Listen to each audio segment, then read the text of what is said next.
अस्सलामु अलैकुम वरहमतुल्लाहि वबरकातुहू। मैं उम्मीद करता हूँ कि आप लोग खैर आफियत से होंगे और आप लोग की तैयारी काफ़ी अच्छी चल रही होगी। दोस्तों, आज की इस वीडियो में मैं आपको पढ़ाने वाला हूँ फ़ेल का बयान, यानी कि फ़ेल का बयान, यानी कि फ़ेल किसे कहेंगे, हम इसे वर्ब कहेंगे, यानी कि वर्ब सॉरी इसको हम ज़माना कहेंगे। क्या कहेंगे इसको हम? ज़माना। ज़माना यानी कि टेंस के बारे में हम पढ़ने वाले हैं।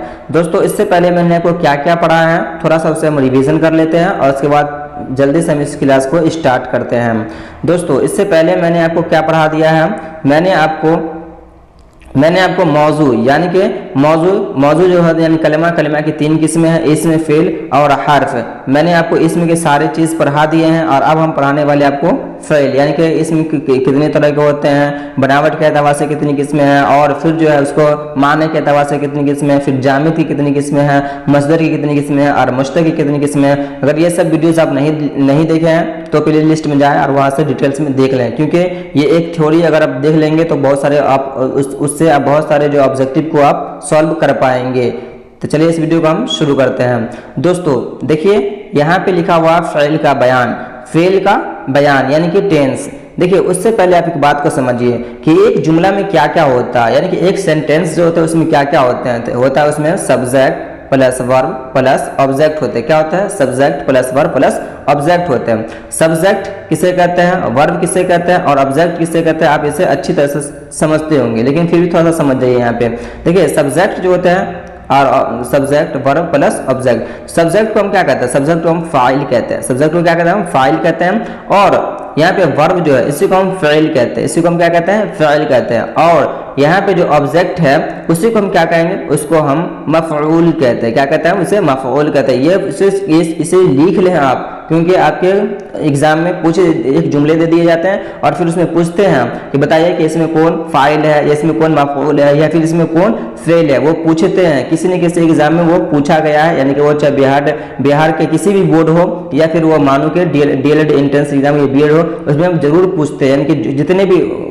भी एग्जाम होते हैं, यानी कि जिसमें उर्दू पूछे जा सकते हैं, उसमें इस तरह के क्वेश्चन जरूर रहते हैं। तो आप इसे जरूर समझ लें और इसे लिख भी लें। चलिए आप समझते हैं हम फेल किसे कहते हैं। देखिए, जिससे किसी चीज का होना या करना जमाने के साथ समझा जाए, उसे हम क्या कहते हैं? उसे हम फेल करते हैं। यानी कि वो ऐसे फेल जिसमें जमाना पाया जाए। जैसे कि हम कह रहे हैं जैद ने अकरम को मारा, जैद ने अकरम को मारा, ये कहेंगे जैद ने अकरम को मार रहा है। तो ये कौन से टेंस में आ रहा है, ये आप अच्छी तरह से समझ रहे हो कि जैद ने अकरम को मारा, जैद अकरम को मारेगा, जैद अकरम को मार रहा है।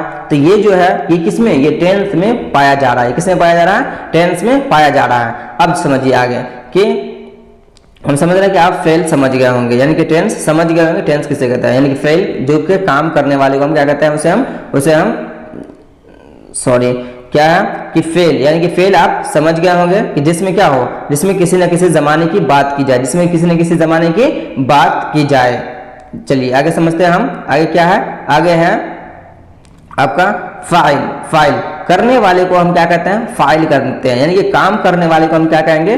फाइल कहेंगे। जैसे ने जैद ने अकरम को मारा, जैद ने अकरम को मारा। तो यहाँ पे जैद जो है वो जैद क्या कर रहा है? कोई ना कोई काम कर रहा है। कौन काम कर रहा है? मारने का काम कर रहा है। जैद ने अकरम को पढ़ाया, यानी जैद अकरम को क्या कर रहा है? पढ़ाने का काम कर रहा है। तो यहाँ पे जो जैद जो है ये जैद ही क्या है? फाइल है। क्या है? जैद फाइल है। क्या ये? फाइल है। चलिए आगे समझते हैं मफऊल। समझते हैं मफऊल जिस पर काम का असर पड़े उसे मफऊल कहते हैं, यानी जिस पर क्या हो? काम का असर पड़े, काम उस पर क्या हो जाए? खत्म हो जाए। जैसे कि देखिए यहाँ समझिए, हामिद रोटी खा रहा है। हामिद जो है रोटी खा रहा है। तो यहाँ पे जो खा जो रहा है ये खा जो रहा है ये वर्ब हो जाएगा आपका। और रोटी जो है ये क्या हो जाएगा? आपका मफऊल हो जाएगा। ये आपको हामिद जो है ये क्या हो जाएगा? आपका ये हो जाएगा फाइल हो जाएगा। आपको क्या हो जाएगा? ये फाइल हो जाएगा, यानी कि वो खाने वाला कौन है? फाइल है।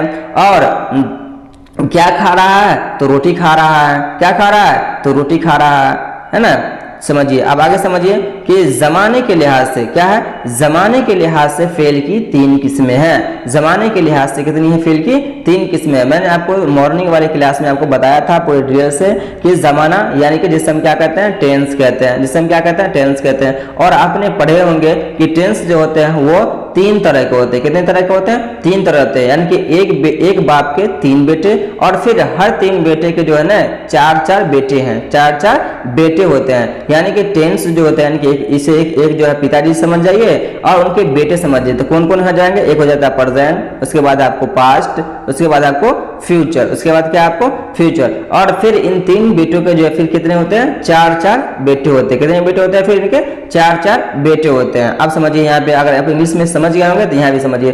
देखिए उर्दू में जो होता है ये भी, यानी कि हम पास्ट को हम क्या कहते हैं? माजी कहते हैं। क्या कहते हैं? माजी कहते हैं। और प्रेजेंट को हम क्या कहते हैं? इसे हम हाल कहते हैं। और फ्यूचर को क्या कहते हैं? हम इसे मुस्तकबिल कहते हैं। इससे आप लिख लें, ये बहुत ही इंपोर्टेंट है। आपको एक जुमला दे दिया जाता है, उसमें जरूर पूछा जाता है कि इसमें बताइए मफूल कौन है, फाइल कौन है, या ये कौन से ज़माने इसमें पाए जा रहे हैं। इस तरह से इसमें पूछे जाते हैं और पूछे जाएंगे आपके, क्योंकि कॉम्पिटिटिव एग्जाम है और इसमें 1.5 लाख से भी ज़्यादा स्टूडेंट ने इसमें फॉर्म भरे हैं। तो आपको कॉम्पिटिटिव यानी कि उसी तरह से हाई आपसे क्वेश्चन पूछे जा सकते हैं, इसलिए आप किसी को नज़रअंदाज नहीं कीजिए। और पीडीएफ अगर आपको लेना हो तो मुझसे कांटेक्ट करें, हम आपको दे देंगे, यानी कि वो क्वेश्चन देंगे जो सिलेक्टेड होंगे, आपके सिलेबस पर आधारित होंगे, आप उसे ले लें। आपके पास जब वक्त खत्म हो जाएगा तो फिर आप उसे हाथ मेलते रह जाइएगा कि काश हम इसमें थोड़ी और मेहनत कर लेते। तो पछतावे से बेहतर है कि अभी आपके पास वक्त है, अब वक्त पे आप उस सारी चीज़ को करें ताकि आपको पछतावे का मौका नहीं मिल पाए।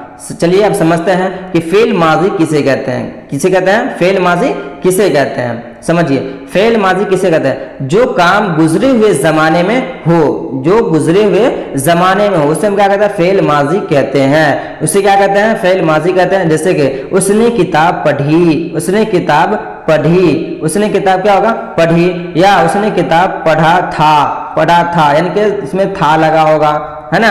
इस तरह से यानी कि फेल माजी पास्ट का जो है आप उसे सिंबल इंग्लिश में या फिर आप हिंदी में समझाया होगा, आपको पढ़ाए होंगे। फिर भी अगर आप पढ़ना मुझसे चाहते हैं इंग्लिश तो मैं भी आपको पढ़ा सकता हूँ। आप मुझे कमेंट करें कि सर आप इंग्लिश भी मुझे पढ़ाइए, तो मैं आपको शुरू से पढ़ाऊंगा और आपके एग्जाम के पॉइंट ऑफ व्यू से वो सारी चीज़ें बताऊंगा जो आपकी किताब में नहीं है। आपकी जो बुक में जो दिया गया है वो चीज़ आपसे नहीं पूछा जाएगा, क्योंकि वो चीज़ आपको 10th और 12th में ऑलरेडी पूछा गया है। तो ये कॉम्पिटिटिव एग्जाम है, आपको उससे हार्ड क्वेश्चन होगा, और किस तरह से आपको क्वेश्चन होगा, किस तरह से सिलेबस होगा, आप मुझे कमेंट करेंगे तो मैं आपको पहले सिलेबस बताऊंगा और फिर आपके एग्जाम के पॉइंट ऑफ व्यू से आपको इंग्लिश भी पढ़ा दूंगा।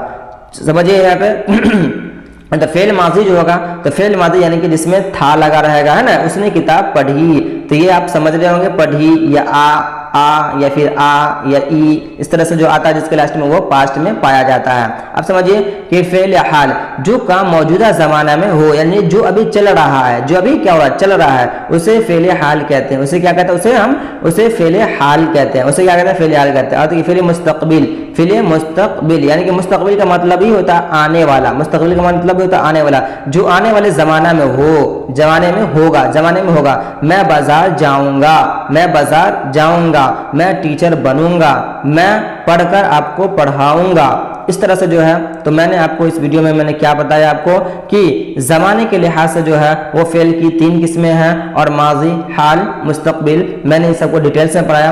अब मैं आपको आगे पढ़ाने वाला माजी की कितनी किस्में होते हैं, और फिर उन सबों को बनावट के एतबार से ज़माने की कितनी किस्में होती है। तो ये सारे कॉन्सेप्ट को आप समझ लें ताकि आपके एग्जाम के पॉइंट ऑफ व्यू से काफ़ी हेल्पफुल होने वाला है। यानी कि आपको एग्जाम में अगर किसी तरह से क्वेश्चन पूछे जाए तो अगर आप थ्योरी क्लास किए रहेंगे तो फिर आप जो है उस ऑब्जेक्टिव टाइप क्वेश्चन को आप आसानी से सॉल्व कर पाएंगे। दोस्तों अगर अभी तक अपने चैनल को सब्सक्राइब नहीं किया तो सब्सक्राइब कर लीजिए और दोस्तों को भी जोड़िए, यानी कि दोस्तों को भी शेयर कीजिए। तो मिलते हैं नेक्स्ट वीडियो में, तब तक के लिए जय हिंद।